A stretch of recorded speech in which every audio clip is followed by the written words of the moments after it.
శ్రోతలకు నమస్కారం. మన ఛానల్కు స్వాగతం. బారిస్టర్ పార్వతీశం 29వ భాగం. రచన మొక్కపాటి నరసింహశాస్త్రి గారు. కొంతసేపటికి నెమ్మదిగా నా చేతులను విడిపించుకొని ఒక్క రవ్వ ఎడంగా జరిగి, నేను పిలిచానంటారా? నా పిలుపు మీ దాకా వచ్చిందా? నాకు చాలా ఆశ్చర్యంగానే ఉన్నది. నేను పైకి ఏమీ అనలేదు. లోపల ఏమనుకున్నానో నాకే తెలియదు. ఈ పర్యవసనానికి కారణం బహుశా మీ నామస్మరణ. అక్షర లక్షలు చేశాను కాబోలు. మంత్రసిద్ధి కలిగి నా స్వామి నా ఎదుట సాక్షాత్కరించాడు అని ముఖానికి చేతులు అడ్డుపెట్టుకొని నా భుజం మీద వచ్చి వాలింది. నేను ప్రతివచనం ఏమీ చెప్పలేకపోయాను. ఎంత గొప్ప ఊహ, ఎంత చిత్రమైన వర్ణన! నా సరస్వతి గొప్ప కవి అవుతుందా ఏమిటి అనిపించింది. ఆ క్షణంలో ఆ మాటే పైకి అన్నాను కూడా. నేను కవయిత్రిని అయితే అందులో నా ప్రయోజకత్వం ఏమీ ఉండదు. ప్రతి వ్యూహ ప్రతిస్పందన మీలో నుంచే నాకు వస్తుంది. పలికించడివాడు రామభద్రుండట, కాదు పార్వతీశుండట అనాలి కాబోలు అని నవ్వుతూ చెంగును ఆవలికెగిరి, ఇంకనూ తమరు లేచి స్నానం చేస్తే బాగుంటుంది. మా నాన్నగారికి కోర్టుకు వేళవుతున్నది. అల్లుడు గారి సహపంక్తి భోజనానికి కనిపెట్టుకుని ఉంటారు. ఈ సంభాషణ భోజనానంతరం సాగిద్దాం అన్నది. ఇప్పుడెలా సరస్వతి? నా బట్టలు అవి రాజు దగ్గర ఉన్నాయి, వెళ్ళి తెచ్చుకుంటానన్నాను. ఇక్కడకు వచ్చిన తర్వాత మళ్ళీ మీకు అంత శ్రమ కలిగించడం ఇష్టం లేక నేను ఇక్కడికి తెప్పించానులేండి. మీకు ఎంత మొహమాటమైన వివాహమైన తరువాత మొదటిసారిగా అత్తింటికొచ్చిన అల్లుడు ఊళ్ళో ఎక్కడో మకాం చేయడం మీ మర్యాద కాబోలు. ఇంతవరకు మేమెవరము ఆ మాట వినలేదు అంటుండగా నేను లేవడం గమనించి లేడిలా అవతలికి ఒక గంతు వేసి పారిపోయింది. నేను శిలాప్రతిమల అక్కడ అలాగే నిలబడిపోయాను. ఏమి నా భాగ్యం అనుకుంటూ పరవశుడనై పట్టరాని ఆనందంతో స్నానానికి వెళ్ళాను. నేను అక్కడ ఎన్నాళ్ళు ఉన్నానో తెలియదు, కానీ నేను అనుకోకుండా ఓ 10 నిమిషాలు ఉన్నాను కాబోలు అనుకున్నాను. హఠాత్తుగా మా ఇంటి వద్ద నుంచి నేను ఇల్లు విడిచి వచ్చి 15 రోజులు అయినదని, నా క్షేమ సమాచారాలు ఏమీ తెలియలేదని, నేను మా అత్తవారింట అందరూ క్షేమంగా ఉన్న వైనం వ్రాయమని మా నాన్న చీటీ రాసి మనిషిని పంపించాడు. ఆ ఉత్తరం చూసుకునేటప్పటికి గుండె గుబేలమన్నది. నేను ఇక్కడికి వచ్చి 15 రోజులయ్యిందా అనుకున్నాను. నేను వెళ్ళి సరస్వతిని అడిగాను, నేను వచ్చి ఎన్నాళ్ళయింది అని. అదేమో నాకేం తెలుసు, రోజులేమిటి, అరగంటో గంటో అయింది కాబోలు అనుకుంటున్నాను నేను. ఇంతకు ఈ సందేహం మీకు ఎందుకు కలిగింది ఇప్పుడు అన్నది. నేను వచ్చి 15 రోజులైందని మా నాన్నగారు నాకు గుర్తు చేయమని మనిషిని పంపించారు. ఆ మాట విని ఒక్క క్షణం నా గుండె ఆగిపోయినంత పని జరిగింది. ఇన్నాళ్ళు అయిందని పోని నువ్వైనా కాస్త చెప్పకూడదు అన్నాను. ఇది మరీ బాగుందండి. మీకు తెలియని కాలగమనం నాకు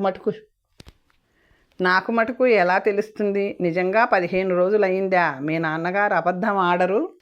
15 రోజులయ్యింది కాబోలు. నిజంగా నేను ఇక్కడ మీ ఎదుటనే ఉంటుంటిని కదా. 15 రోజులు ఎలా అయినదండి? ఇదేదో పొరపాటై ఉంటుంది అని కిలకిలా నవ్వింది. ఏమి చేయడానికి తోచక నేను శృతి కలిపాను. ఈ 15 రోజులు రోజు సాయంకాలం 1 గంట సేపు రాజుతో గడపడం తప్ప తక్కిన కాలమంతా ఇంట్లోనే కూర్చునేవాడిని. మరెక్కడికి వెళ్ళలేదు, ఎవరితోటి మాట్లాడలేదు, ఏ పుస్తకము చదవలేదు. అయినా 15 రోజులు 15 నిమిషాలుగా పరిగెత్తాయి. ఏమిటి విచిత్రం! మేము ఉభయులము సభ్యత కాని ఔచిత్యం కాని మరిచి ప్రవర్తించలేదు. నా భార్య కన్య కాని మరొకతే కాదు కదా. మేము ఏం మాట్లాడుకున్నాం? మేము ఉభయులము పేక కానీ చదరంగం కానీ ఆఖరకు గవ్వలు గచ్చకాయలైనా ఆడలేదు. మాకు ఎలా గడిచింది? మేము ఎక్కువగా మాట్లాడింది కూడా ఏమీ గుర్తులేదు. అసలేం మాట్లాడతాం? కానీ మా ఉభయులలో ఏ ఒక్కరికి విసుగు కలగలేదు, చిరాకు అంతకంటే లేదు. తలనొప్పి అనే మాట ఎరగం. మా ఇద్దరకు అంత కొద్ది మాటలతో కాలగమనం మెరుగని వడలెరుంగని ఆనందం ఎలా కలిగింది? ఏమమ్మాయి, నువ్వైనా మన కాలం ఎలా గడిచిందో, ఇంత పరవశత్వం మైమరుపు ఎలా వచ్చిందో చెప్పగలవా? కొంపదీసి ఏ కోయవాళ్ల దగ్గరైనా వశీకరణ మంత్రమేమీ నేర్చుకోలేదు కదా. అయిందేదో అయినది. ఇకనైనా జాగ్రత్తగా ఉంటాను. నా బట్టలు అవి యువతల పడేయి. నేను ఊరికి పోతాను. ఇప్పుడైనా వెళ్ళకపోతే మాట దక్కదు అన్నాను. లేటికి లేచిందే ప్రయాణమని అనుకున్న క్షణంలో మీరెలా వెడతారండి? మీరడిగిన బట్టలు అవి ఎక్కడున్నాయో వెతకాలి. ఈవేళ మంచి రోజు, అవునో కాదో చూడాలి. బోలెడంత తంతు ఉంది కదా. క్షణాల మీద ప్రయాణం ఎలా సాగుతుందండి అన్నది సరస్వతి ఎంతో అమాయకంగా మొహం పెట్టి. నాకా తిథివార నక్షత్రాలు, ఆ మంచి చెడ్డలు అవసరం లేదు. నేను విదేశాలకు వెళ్ళి బోలెడంత విజ్ఞానం నేర్చుకుని వచ్చిన వాడిని. ఇప్పుడు వెళ్ళక తప్పదు. ఇప్పుడు నా బట్టలు వెతికి ఇవ్వకపోయినా ఇబ్బంది లేదు. ఈ మాట వచ్చినప్పుడు తీసుకుంటానులే అన్నాను. పోనీలేండి, అలాగే ప్రతిదానికి ఇంత తొందర అయితే ఎలాగండి అన్నది. నాకు ప్రతిదానికి లేదు తొందర, ప్రయాణానికి అన్నాను. కావలసినవన్నీ తొందరపడినంత మాత్రాన జరగవన్న సంగతి నాకు తెలుసునిలే అన్నాను. ఒక్క మాట నన్ను వెక్కిరించి అవతలకు పరిగెత్తింది. 5 నిమిషాలాగి నేను లోపలికి వెళ్ళి మా అత్తగారితో నేను ఈ పూట ఇంటికి వెడతానండి. చాలా రోజులయ్యింది వచ్చి. మా స్నేహితుడు రాజు నన్నెందుకు అత్యవసరంగా రమ్మని వర్తమానం చేస్తే వచ్చాను. ఇన్నాళ్ళున్నా అతని పనేమిటో చెప్పలేదు. మధ్యనిక్కడ చిక్కిపడి పోయాను అన్నాను. నెమ్మదిగా పాపం అనే తీయని పలుకు ఎక్కడి నుంచో నా చెవిన పడ్డది. ఎటు చూచినా ఈ శబ్దం ఎక్కడి నుంచి వచ్చిందో అర్థం కాలేదు. అంత మధురంగా పలికిన వ్యక్తి తలుపు చాటున దాగడం ఎందుకో అంతకంటే అర్థం కాలేదు. మా అత్తగారు కూతురు మాటలివి కాబోలు. వస్తున్న నవ్వు ఆపుకొని, అంత తొందర ఏమొచ్చింది, ఇంతకు ఎన్నాళ్ళయిందని వచ్చి మరో 2 రోజులు ఉండి వెళ్ళవచ్చు కదా అన్నది నెమ్మదిగా. అబ్బెబ్బే, ఇప్పటికే 15 రోజులయ్యింది. ఇంటి దగ్గర బోలెడన్ని పనులు. మా నాన్న ఒక్కరూ తంటాలు పడుతున్నారు. అందుకని వెళ్ళక తప్పదు. మరొక మాట వస్తాను, రాక ఏమవుతాను అన్నాను. ఆకర్షణ యంత్రం ఒకటి ఇక్కడ ఉన్నది కదా అని అర్ధోక్తిలో నాకు తెలియకుండానే నోరు జారి అని ఉంటాను. మా అత్తగారికి ఇది వినపడి ఉండదని ఆశించాను. తలుపు వెనక నుంచి కిలకిలమని సెలయేటి గానం లాంటిది నా చెవిన పడ్డది. నేను వెనక్కి తిరిగి వెళ్ళబోతుంటే, ఈ పూట ప్రయాణం తప్పనిసరి అయితే భోజనం చేసి వెళ్ళవచ్చును. ఏదీ కాని వేళ ఇప్పుడు ప్రయాణం కొంచెం ఇబ్బందిగా ఉంటుంది అన్నారు. నేను ఆ మాట సమాధానం చెప్పకుండా నాకు వినబడనట్లే తొందరగా అవతలికి వెళ్ళాను. నేను గదిలోకి వెళ్ళేటప్పటికి అల్లరి పిల్ల అక్కడ నా బట్టలు తీసి మడత పెడుతూ, పెట్టిన మడతలు మళ్ళీ విప్పుతూ, నవ్వుకుంటూ ఆడుకుంటున్నట్లు కనపడ్డది నాకు. ఏమిటి మరి నా బట్టలు ఏవి అన్నాను. వాటి కోసమే వెతుకుతున్నానండి. మరి త్వరగా చూడు, ఆలస్యం అవుతుంది అన్నాను. మీరు భోజనం చేసి చల్లబడ్డ తర్వాత కానీ వెళ్ళరని మా అమ్మ అన్నది. పైగా మీరు స్నానం చేసిన పంచా తువ్వాలు ఇంకా ఆరనే లేదు. తడిబట్టలు ఎలా తీసుకువెడతారని లాయర్ ప్రశ్న ఒకటి వేసింది. ఇంతకు మా నాన్నగారితోటి చెప్పారా లేదా అన్నది. ఎందుకు, మీ అమ్మగారు నువ్వు చెబితే చాలదా అన్నాను. అదేం బాగుంటుందండి, మీరిక్కడ నుంచి హాలులో కూర్చున్న వారితోటి మాట మాత్రం చెప్పకుండా వెళ్ళడం ఏమంత మర్యాద? మీకంత తొందర పని ఉంటే వారు మటుకు వద్దంటారా? చెప్పకుండా వెడితే మటుకు ఇలా చెప్పకుండా వెళ్ళిపోయాడేమిటి అని తప్పక అనుకుంటారు అన్నది మందహాసం చేస్తూ. ఇలా రా ఒక్క మాట అన్నాను. నేను ఇక్కడ మీ బట్టలు సర్దుతున్నాను. అక్కడ కూర్చొని మీరు చెప్పినా నాకు ఇక్కడికి వినపడుతుంది అన్నది తలెత్తకుండా. నీ మాటలకే ఎదురు చెప్పలేకుండా ఉన్నాను. రేపింక కోర్టులో నేను ఎలా వాదిస్తానా అని ఆలోచిస్తున్నాను అన్నాను. మీరు తడుముకోకుండా మాట అందివ్వడానికి నన్ను కూడా కోర్టుకు తీసుకెళ్తే సరి అన్నది. అయితే నువ్వు కూడా BL చదువు.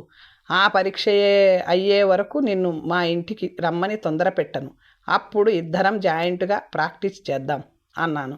తలెత్తి ఒక్క క్షణం నిదానంగా అమాయకంగా నా కళ్ళల్లోకి చూస్తూ ఏమిటి అన్నది. నేను గభీమని లేచాను. లేడిలాగా చెంగున అవతలికి పరిగెత్తింది.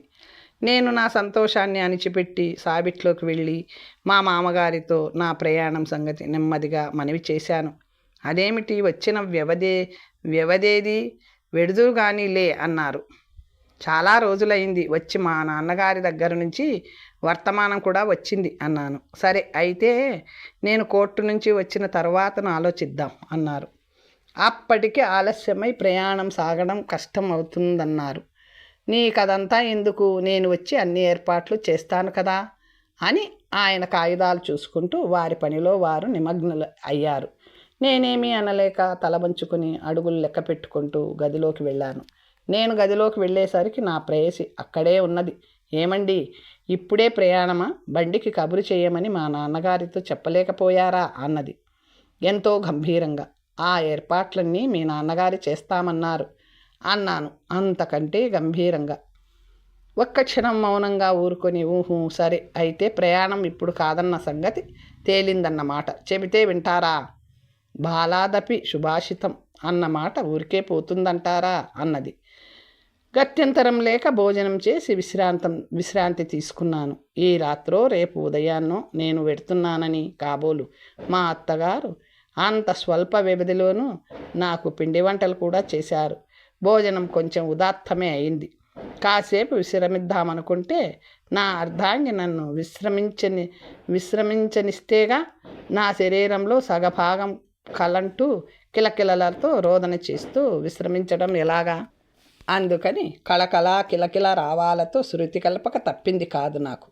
ఇలా ఎన్ని గంటలు జరిగాయో తెలియదు కానీ హఠాత్తుగా నా సగభాగం మౌనంగా ఉన్నట్లు గ్రహించి పక్కనే చూస్తే ఆ అమ్మాయి అక్కడ లేదు. ఎక్కడికి వెళ్ళిందో వెతికి తీసుకొద్దామని లేవబోతుంటే మహేంద్ర సభలో ఎవరో దివ్యాంగన పలహారములు పళ్ళెంతో నాట్యభంగిమలతో ప్రవేశించినట్లు నా అర్ధాంగి కూని రాగం తీస్తూ వెండి పళ్ళెంలో పలహారము వెండి చెంబుతో మంచినీళ్లు పట్టుకుని ప్రత్యక్షమైంది. నాకు కొంత భారంగా ఉన్నా వద్దని అనలేక పంపిన వారికి తెచ్చిన వారికి ఉత్సాహభంగం చేయడం సుతారాము ఇష్టం లేక నెమ్మదిగా లేచి కూర్చొని పలహారములు మేము ఉభయులము కలిసి మాయం చేశాము. ఈ కార్యక్రమం ముగించి లేచి ముఖ ప్రక్షాళన అధికములు ముగించుకొని రాజుతో చెప్పివద్దామని బయలుదేరబోతుంటే మా మామగారు కోర్టు నుంచి వచ్చి, నాయన పార్వతీశం, నీ ప్రయాణం తెల్లవారుజాముననే శన్యుషములో బాగుంటుందని నిశ్చయించాను. అప్పటికి కారు కూడా ఏర్పాటు చేశాను. దాని మీదను తొందరగా వెళ్ళిపోవచ్చును అన్నారు. ఇంకా ఏమనను మాట్లాడకుండా తల వంచుకొని తిన్నగా రాజు దగ్గరికి వెళ్ళిపోయాను. సుమారు 8 గంటలకు రాజుకు గుడ్ బై చెప్పి ఇంటికి వచ్చాను. భోజనానంతరం సరే ఆ గొడవలు ఎందుకండి, తెల్లవారుజామున ఇంట్లో సందడి విని మెలకువ వచ్చి దంతదావనం చేసుకున్నాను. మా అత్తగారు పలహారము పాలు తీసుకువచ్చి స్వయంగా ఇచ్చారు. అది పూర్తయ్యేసరికి మా మామగారు నూతన వస్త్రములు తీసుకువచ్చి తాంబూలంతో నాకు అందించారు. ఇవెందుకండి ఇప్పుడు, ఇలా ఇస్తుంటే వారానికోసారి రావాలనిపిస్తుందేమో అన్నాను. మంచిదేనయ్యా, అలా రావాలననే కదూ మా కోరిక. వారానికోసారి కాదు, దినం విడిచి దినం వచ్చినా సంతోషమే అన్నారు నవ్వుతూ. ఆయనకు నేను పాదాభివందనం చేశాను. ఆశీర్వదించి ఆయన అవతలకు వెళ్ళారు. వాకిట్లో కారు చప్పుడు వినబడ్డది. నా సరస్వతి నా పక్కనకు వచ్చి నిలబడ్డది. మామూలు పద్ధతిని వీడ్కోలు చెప్పాను. ఆ అమ్మాయి కళ్ళల్లో నీళ్లు కనపడ్డాయి. నేనక్కడ నిలబడలేక ముందుకు అడుగు వేశాను. తను కళ్ళు తుడుచుకుంటూ, మా నాన్నగారన్న మాట జ్ఞాపకం ఉంచుకోండి అన్నది నెమ్మదిగా. ఏమిటన్నాను. దినం విడిచి దినం రమ్మన్నారు కదా, పెద్దల మాట పాటించాలి అన్నది. నేను ఆమె చెక్కిళ్ళ మీద చిటిక వేసి అక్కడ నిలబడితే ప్రయాణం ఆగిపోతుందనే భయంతో తొందరగా వీధిలోకి వచ్చాను. నేను వాకిట్లోకి రావడంతోనే మా మామగారు అత్తగారు కూడా కారు దాకా వచ్చారు. నేను కారు ఎక్కబోతుంటే మా మామగారు నా భుజం మీద చేయి వేసి, చూడు నాయనా, మనకు ఏ మర్యాదలు లాంఛనాలు అవసరం లేదు. నేను నిన్ను రమ్మని ఉత్తరం వ్రాయలేదని సందేహించవద్దు.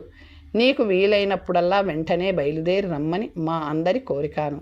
ఇక ముందు ఈ ఊరు ఎప్పుడు ఏ పని మీద వచ్చినా ఇక్కడ తప్పక మరొక చోట మకాం పెట్టడం మర్యాద కాదు. మళ్ళీ త్వరలోనే వీలు చేసుకొని ఒక్కసారి వస్తే నీవు ఎన్రోల్ కావడం వగైరా మన వృత్తికి సంబంధించిన విషయాలు సావకాశంగా మాట్లాడుకుందాం. అది ఎప్పుడో ఒకప్పుడు తప్పనిదే కదా. శుభస్య శీఘ్రం అన్నారు. వెంటనే చేరినా చేరకపోయినా వచ్చినప్పుడల్లా 10 మంది 10-15 రోజులు నా దగ్గర కూర్చొని చూస్తూ ఉంటే మన వృత్తి ధర్మం లోకధర్మం కొంత అవగాహన అవుతుంది. అందుచేతను మొహమాట పడకుండా వస్తూ ఉండు. మీ నాన్నగారికి అమ్మగారికి మా నమస్కారములని చెప్పు అని నేను కారులో కూర్చోగానే కారు తలుపులు వారు వేయడం, కారు వెంటనే బయలుదేరడం జరిగింది. నేను కిటికీలో నుంచి ఇంటివైపు చూస్తే నా ప్రియ కిటికీ దగ్గర నుంచొని కళ్ళు ఒత్తుకుంటూ నా వైపు చూసి జాలిగా చెయ్యి ఊపింది. నాకు ఎంతో బాధ కలిగింది. ఏం చెయ్యను? జాము పొద్దెక్కకుండానే మొగల్తూరు చేరుకున్నాం. కారు మా ఇంటి వైపుకు మళ్ళేసరికి అవతలి వైపు నుంచి మా నాన్నగారు పొలం నుంచి వస్తూ స్నానం చేసి వచ్చి గుమ్మం ఎక్కబోతూ కారు అటు రావడం చూసి ఎవరా అనుకొని కాబోలు గుమ్మంలోనే ఆగిపోయారు. క్షణంలోనే గుమ్మంలో కారు ఆగడం, నేను పైకి రావడం చూచి మా నాన్నగారు కొంచెం నవ్వుకొని, వచ్చావా నాయనా, మీ మామగారు నీకు వాహనయోగం పట్టించారా ఏమిటి అన్నారు నవ్వుతూ. అవును నాన్న, వద్దంటే విన్నారు కాదు అన్నాను. అవును నాయన, ఇంకా కొత్త కదా, కొన్నాళ్ల వరకు వారలా మర్యాదలు చేస్తూనే ఉంటారు. అయితే ఇంత హడావిడిగా పరిగెత్తుకొచ్చావేమి? నేను నీ యోగక్షేమం వ్రాయమన్నాను కానీ నిన్ను రమ్మని వ్రాయలేదే అన్నారు. ఇంతలో మా అమ్మ కూడా లోపల నుంచి వచ్చింది. నేను కారు డ్రైవర్కు 5 రూపాయలు చేతిలో పెట్టాను. అతను వద్దంటూనే ఎంతో సంతోషంతో అందుకున్నాడు. మా అమ్మ యువతలికి వస్తూనే, నాయన, కారు అతన్ని భోజనం చేసి వెళ్ళమను, లేకపోతే అక్కడికి వెళ్ళేటప్పటికి ఆలస్యం అవుతుంది అన్నది. ఆ మాట విని అతను వద్దంటూనే, నేను 12 గంటల లోపున అక్కడికి వెళ్ళిపోతానండి, నాకట్టే ఆలస్యం కాదు, మా యజమాని కనిపెట్టుకుని ఉంటారు కూడాను అని సెలవు తీసుకొని వెళ్ళిపోయాడు. ఏ నాయన, నీ ప్రయాణానికి మీ ఆవిడ సెలవు ఇచ్చిందా? ఇప్పుడే నిన్నింత కట్టిపడేసుకున్నది, ఇంకనూ ముందు ఇల్లరికమే చేయమంటుందేమో అన్నది నవ్వుతూ. మరి నాన్నగారు అలాంటి దాన్ని ఎందుకు చేయాలి? నేనేం కావాలని పట్టుపట్టానా అన్నాను లోపలికి నడుస్తూ. నువ్వేమీ పట్టుబట్టలేదు, నేనే నీ మనసెరిగి నిశ్చయం చేశాను. నీకు చాలా అనుకూలవతి, రూపవతి, గుణవతి అయిన కన్య ఈమె అని మనోనిశ్చయము కలిగి నేను అంగీకరించాను. నీకన్ని విధాలా సరిపోయిన పిల్లే, సందేహం ఎంతమాత్రము లేదు. ఆ అమ్మాయి వచ్చిన వేళ విశేషం చేతను నీకు సమస్త శుభములు, సమస్త సుఖములు, సమస్త సంతోషములు కలుగుతావని నా దృఢ విశ్వాసం అంటూ ఆయన పూజకు వెళ్ళిపోయారు. మా అమ్మ ముఖం వికసిత పద్మమే అయ్యింది. నేను నిలవెల్లా పులకించి పొంగిపోయాను. భీమవరంలో కిటికీ వెనుక నుంచి అర్ధనయనములతో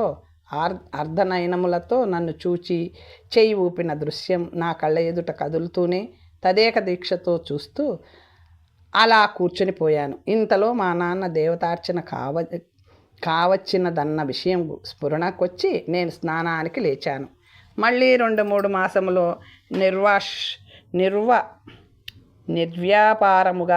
నిర్వ్యాపారముగా గడపవలసి వచ్చింది. ఏమీ తోచేది కాదు, ఏ పని చేయబుద్ధి పుట్టేది కాదు, ఏ పుస్తకము చదవవలని అనిపించేది కాదు. మనిషి ఒక చోట, మనసు ఒక చోట అన్నట్లు ఉన్నది నా స్థితి. అప్పుడప్పుడు పొలం వెడుతూ ఉండేవాడిని. అక్కడ పచ్చని వరిచేలు చూస్తూ చెరువుగట్టును, చేలగట్టును, పూల మొక్కలు, పూల తీగలు చూస్తుంటా మనసు నన్నక్కడ కూలేసి తనెక్కడెక్కడో తిరిగి వచ్చేది. ఏమిటి వెర్రి నాకు అనుకునేవాడిని. ఈ అనుభవము జనసామాన్య మంది అందరిదీనా, నా ఒక్కడి అదృష్టమున అనుకునేవాడిని. చిన్ననాడు విదేశాల్లోనూ ఊహించుకున్న ఊహలు, నిర్ణయించుకున్న నిర్ణయాలు ఈ వేలెడు పిల్ల నా దగ్గరకు రాగానే అన్నీ తలక్రిందులై ఊరుకున్నాయి. నాలో తిష్ట వేసుకుని తనే సర్వమై ఊరుకున్నది. ఏమిటి వింత! ఇదివరకు చదివిన కావ్యాల్లోనూ ప్రబంధాల్లోనూ నాయకుల వియోగ బాధలు చదువుతుంటే ఎంతో అతిశయోక్తులుగాను, కొంచెం హాస్యాజనకంగాను ఉండేది. ఈనాడు నేను నాయకుడను కాకపోయినా, వారికున్నంత సౌకుమార్యం నాలో లేకపోయినా ఈ స్పందన, వేదన మటుకు నాలోనూ కలగడం కొంచెం ఆశ్చర్యం అనిపిస్తుంది. కాలక్షేపం కోసం మధ్య మధ్య నరసాపురం వెళ్ళి వస్తూ ఉండేవాడిని. అక్కడ బార్లో ఉన్న కుర్రకారు నన్ను అక్కడ క్లబ్లో మెంబర్గా చేర్పించి అప్పుడప్పుడు వస్తూ ఉండమనేవారు. అక్కడికి వెడితే కబుర్లతోనూ క్రీడలతోనూ కాలక్షేపం జరిగేది. మళ్ళీ ఇంటికి వస్తే యథాస్థితే.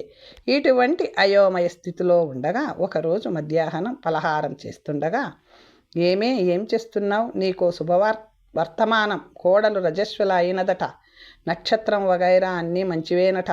ఈ సాయంత్రమో ఉదయానికో ఎవరో దిగుతారు నిన్ను తీసుకువెళ్ళడానికి. మీ అన్నగారు నీకు వాహనయోగం పట్టిస్తారు, తప్పదు అంటే మా అమ్మ నవ్వుకున్న నవ్వు కూడా నాకు వినబడ్డది.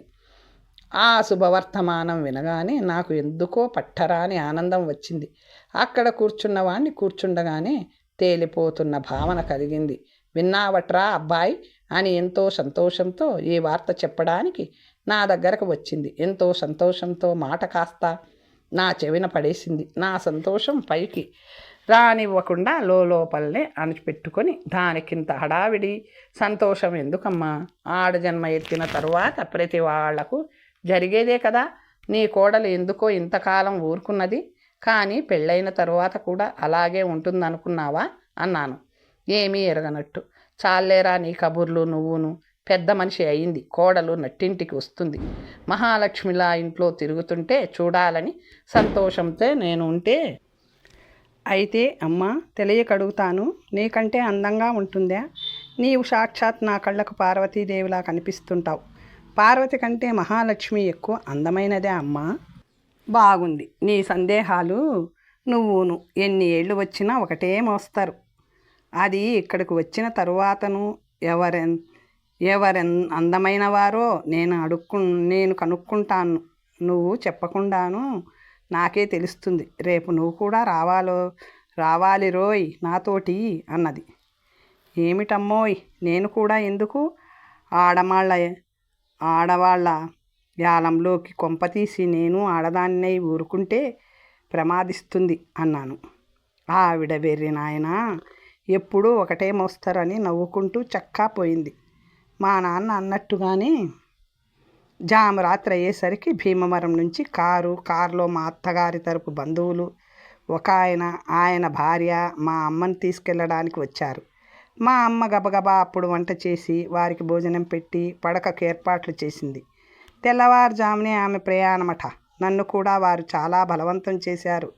సుతారాము రానుగాక రానన్నాను. నాకు ఉదయాన్నే నరసాపురంలో అర్జెంటు పని ఉన్నదన్నాను. అప్పుడు ఇంకేం సమాధానం చెప్పలేక ఎవరి మటుకు వారు పడుకున్నారు. నేను పడుకున్నాను. తక్కిన వాళ్లకు క్షణంలో నిద్ర ముంచుకొని వచ్చింది. నాకు మటుకు ఆ క్షణం నుంచి నిద్ర దూరమైంది. అనేక ఊహలు తలలో సుడులుగా ఆరంభించాయి. అందులో ఏ ఒక్కటి చెప్పమంటే చెప్పలేను. తెల్లవారుజామున 3 గంటలకే లేచి ఇంటి పనులన్నీ చక్కబెట్టుకొని వచ్చిన బంధువులకు స్నానమునకు వేడినీళ్ళు వగైరా ఏర్పాటు చేసింది మా అమ్మ. వారి అవశిష్టములు అయ్యాక ప్రయాణ సంసిద్ధులు అయ్యారు. మళ్ళీ నన్నొకసారి మేలుకున్నవాడిని లేపి తమతో దయచేయమని మా మామగారు అత్తగారు మరీ చెప్పారని బలవంత పెట్టారు. నాకిప్పుడు రావడానికి తీరిక లేదని, మరొకప్పుడు సావకాశంగా వస్తానని వారికి నచ్చజెప్పి పంపించాను. ఉదయాన్నే నాకు నరసాపురంలో పని ఉన్నదని మా నాన్నతో చెప్పి చక్కా పోయాను. పాపం మా నాన్న స్వహస్తపాకం చేసుకొని ఇబ్బంది పడవలసి వచ్చింది. 3వ నాడు సూర్యోదయం అయ్యేసరికి మా అమ్మ భీమవరం నుంచి కారులో వచ్చేసింది కూడా. మా అత్తగారి తాలూకు 15 ఏళ్ల కుర్రవాడు సహాయం వచ్చాడు. అప్పటికే మా నాన్న లేచి పొలం వెళ్ళారు. నేను దంతధావనం ప్రయత్నంలో ఉండగా కారు చప్పుడు విని వీధిలోకి వచ్చాను. తలుపు తీసేసరికి మా అమ్మ ఎదురుగా కనబడగానే ప్రాణానికి ఎంతో హాయి అనిపించింది. ఈ 2 రోజులకే ఇలా ఉంటే 3 ఏళ్ళు మా అమ్మను విడిచిపెట్టి విదేశాలలో ఎలా కాలక్షేపం చేశానా అదే ఆలోచన వచ్చింది. ఒకసారి గుండె జల్లుమన్నది. నాయనా వచ్చాన్రా, వాళ్ళు ఇంకో పూట ఉండమని ఎంతో బలవంతం చేశారు, కానీ మీరిక్కడ ఇబ్బంది పడతారని ఉండునుగాక ఉండనని వెంటనే వచ్చేశాను. వద్దు మొర్రో అంటే వినిపించుకోక మీ మామగారు రథం ఒకటి ఏర్పాటు చేశారు నాకు. వాళ్ళందరూ కూడా ఎంత మంచి వాళ్ళు అనుకున్నావు, నన్ను ఎంత మర్యాద చేశారనుకున్నావు, నువ్వు రాలేదని వాళ్ళెంత ఇబ్బంది పడ్డారనుకున్నావు. ఎవరమ్మా అన్నాను నాలో నేను నవ్వుకుంటూ. నేనన్న మాట మా అమ్మ వెంటనే గ్రహించుకోలేక ఎవరనుకుంటున్నారా, మీ అత్తగారు మీ మామగారును అంది. అవునులే ఇంకెవరున్నారు అన్నాను. అప్పటికి మా అమ్మ నా ఊహ గ్రహించి ఒక పెద్ద నవ్వు నవ్వి, ఊహ దాని సంగతి చెప్పలేదనా? దాని సంగతి చెప్పలేదనా నీ ఉద్దేశం? అది వచ్చి నా దగ్గర చెప్తుందట్రా, ఎంత వెర్రివాడవురా. దాని సంగతి నువ్వు అడగను అక్కర్లేదు, నేను చెప్పను అక్కర్లేదు. కారు శబ్దం వినగానే దూరంగా ఉన్న పిల్ల కూడా కళ్ళు మటుకు వీధి గుమ్మంలో పెట్టుకొని ఎవరొచ్చారా అని రెప్ప వాల్చకుండా చూస్తూ కూర్చుంది. నేను ఒక్కరితోనే రావటం చూసి ఎంత నిరుత్సాహపడ్డదో పాపం.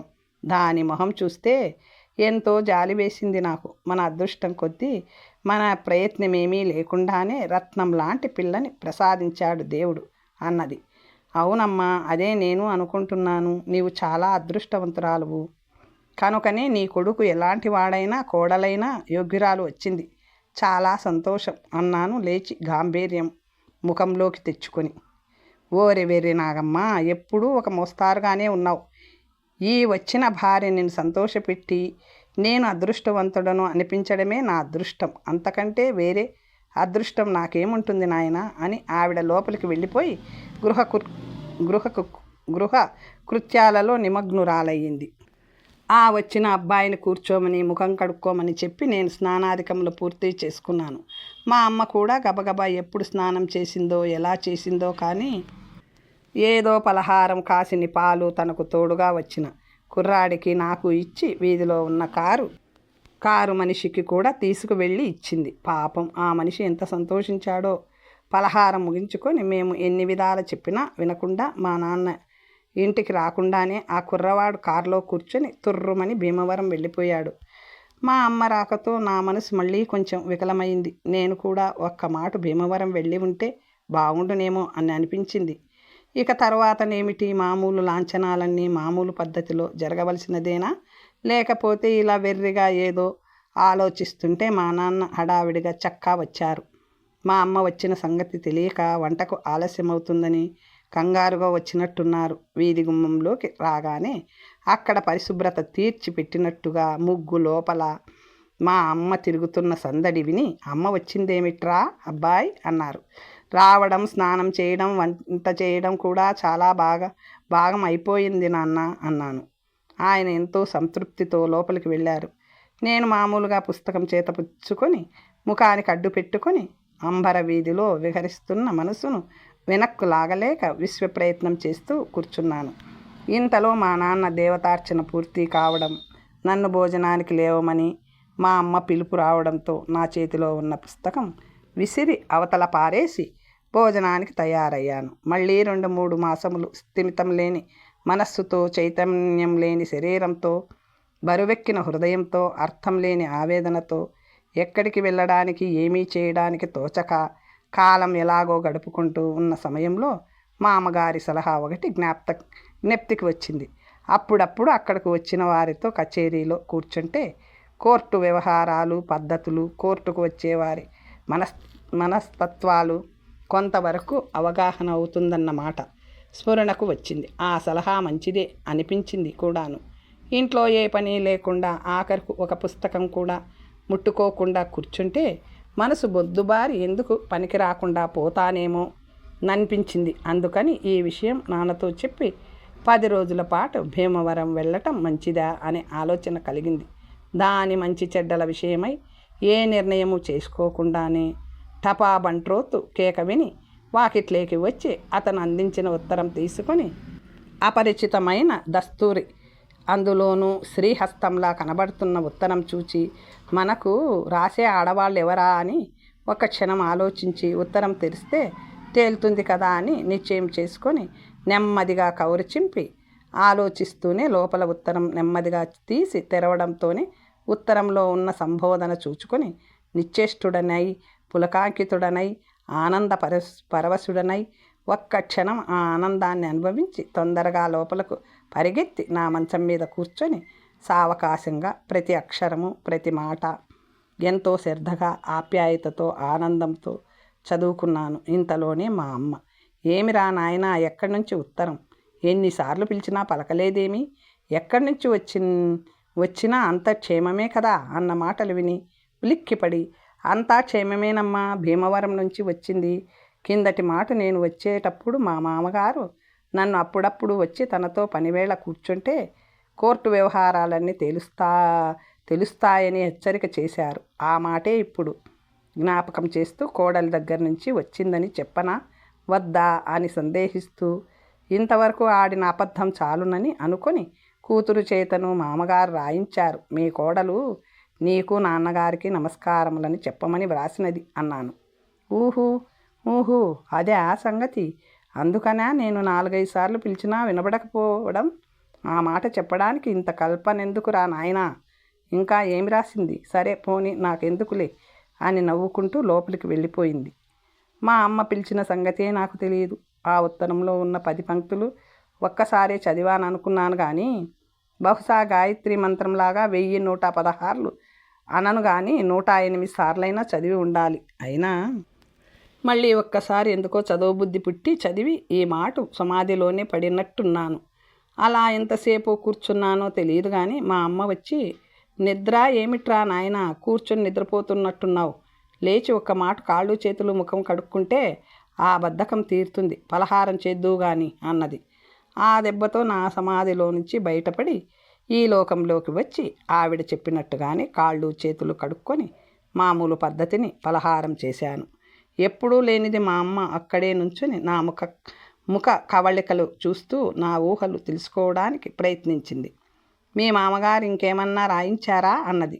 ఇంకేమున్నది రాయించడానికి అన్నాను. తరువాత సంగతి ఏమన్నా సూచన చేశారా ఏమిటి అన్నది.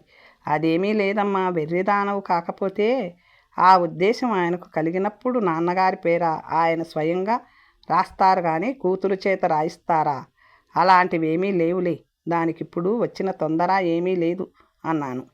ఏమీ ఎరగనట్టు మా అమ్మ ముసిముసి నవ్వులు నవ్వుకుంటూ తాను తెచ్చిన పలహారం పళ్ళెం వగైరాలు తీసుకొని లోపలికి వెళ్ళిపోయింది.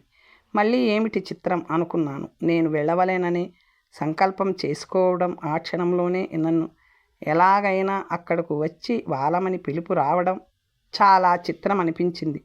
యథార్థం చేతను అక్కడికి వెళ్ళి నా భార్యను చూడవలేనని కుతూహలం నాకు కలిగినట్టుగానే నన్ను మళ్ళీ ఒకసారి చూడవలేననే వాంఛ అక్కడ నా సరస్వతికి కలిగి ఉండవచ్చు కదా. ఏటొచ్చి ఈ పిల్ల కావ్యాలలో కన్య కాదు కనుక, ఈనాటి ముగ్ధ కనుక, అందులోనూ ఆంగ్లం చదువుకుంటున్నది కనుక, తను ముగ్ధనన్న సంగతి మర్చిపోయి ప్రియురాలిగా మంచి ముహూర్తం చూసుకొని మొట్టమొదటి ప్రణయలేఖ వ్రాయ సాహసించింది అనుకుంటూ మరొక మాట ఆ ఉత్తరం తీసి ఆమూలాగ్రంగా 10 సార్లు చదువుకొని ఆ వ్రాత తీరు, అక్షరముల సొంపు, మాటల్లో నేర్పు అన్నీ తలుచుకుంటూ ఇలా ఇంట్లో కూర్చొని కాలయాపన చేయడం కంటే ఒకసారి బయటికి వెళ్ళి నిర్జనంగా ఉన్న ఏ చెరువుగట్టునో ఏ చేనుగట్టునో కూర్చొని ప్రకృతి సౌందర్యమును తిలకిస్తూ నా సతీమణి సౌందర్యమును మరింత స్ఫుటంగా నెప్టికి తెచ్చుకోవచ్చునని నిశ్చయించుకొని బయటకు వెళ్ళాను. నేను ఇంటికి వచ్చేటప్పటికి చాలా ఆలస్యమైంది. బాగా చీకటి పడిపోయింది. ఊరంతా చాలా వరకు మణిగిపోయింది. నేను వచ్చేసరికి మా నాన్న భోజనం కూడా అయిపోయింది. ఆయన చేయి కడుక్కొని యువతలకి వస్తుంటే నేను లోపలికి అడుగు పెట్టాను. ఏమిరా అబ్బాయి, ఇంత ఆలస్యమైనది? నరసాపురం వెళ్ళావేమో అనుకొని నా భోజనం కూడా ముగించాను అన్నారు. లేకపోతే మటుకు నా కోసం కనిపెట్టుకుండాలా ఏమిటి నాన్న? నేను నరసాపురం వెళ్ళలేదు కానీ ఊళ్ళోని చెరువుగట్టిన ఏదో పరధ్యానంగా ఆలోచిస్తూ కూర్చున్నాను అన్నాను. ఇంత చీకటి పడే వరకు అలాంటి చోట కూర్చోవడం మంచిది కాదు. పురుగు పుట్ర తిరుగుతుంటాయి. వాటి తిండి కోసం అవి తిరుగుతుంటే మనం అక్కడ ఉండకూడదు అన్నారు. మరేం పర్వాలేదు, వాటి జోలికి పోతే తప్ప అవి మన జోలికి రావు కదా. ఏదో పరధ్యానంగా ఆలోచిస్తూ కూర్చున్నాను. చీకటి పడ్డ విషయం కూడా ఇప్పుడే గమనించి ఇంతసేపు కూర్చున్నాను ఏమిటని హడావిడిగా వచ్చేశాను అన్నాను. అంత తీవ్రమైన విషయం ఏమిటి అన్నారు. మరేం లేదు, నా భవిష్యత్తు సంగతి. ఆ మధ్యను భీమవరం వెళ్ళినప్పుడు మా మామగారు నన్ను మధ్యను వచ్చి వారి దగ్గరుండి ప్లీడరీ వృత్తికి సంబంధించిన విషయాలు కొంచెం తెలుసుకుని వృత్తిలో ప్రవేశించమని సలహా ఇచ్చారు. దాని గురించే ఇంతసేపు ఆలోచిస్తున్నాను, వెళ్ళడమా మానటమా అని. కొంతసేపు లేక అసలు మానేసి మీ దగ్గరే ఉండి మీకు చేదోడు వాదోడుగా ఉండడం అని కొంతసేపు ఆలోచిస్తూ కూర్చున్నాను. ఏ నిర్ణయానికి రాలేకపోయినా నా కోసం కాలం ఆగకుండా దాని దారిన అది పోయింది. అప్పటికి కళ్ళు తెరిచి చూచేటప్పటికి ఇంత ఆలస్యమైనదే అని అనుకొని వచ్చాను అన్నాను. అయితే ఏ నిర్ణయానికి రాలేదన్నమాట అంటున్న మా నాన్నగారి మాట పూర్తి కాకుండానే రా నాయనా వడ్డించాను, ఇప్పటికే చాలా ఆలస్యమైనది అన్న మా అమ్మ పిలుపు వినపడ్డది. నేను లోపలికి వెళ్ళబోతుంటే, మీ మామగారు చెప్పిన సలహా బాగానే ఉంది. ముందు 10 రోజులు ఆయన దగ్గర కూర్చొని చూస్తుంటే ఇందులో సులువు బరువులు తెలుస్తాయి. దానిని బట్టి నీ నిర్ణయం చేసుకోవడం తేలిక అవుతుంది. వెళ్ళాలని ఉంటే రేపు బయలుదేరి వెళ్ళు అని మా నాన్న లేచారు. నేను భోజనానికి లోపలికి వెళ్ళాను. తర్వాత కథ వచ్చే భాగంలో తెలుసుకుందాం. నమస్తే.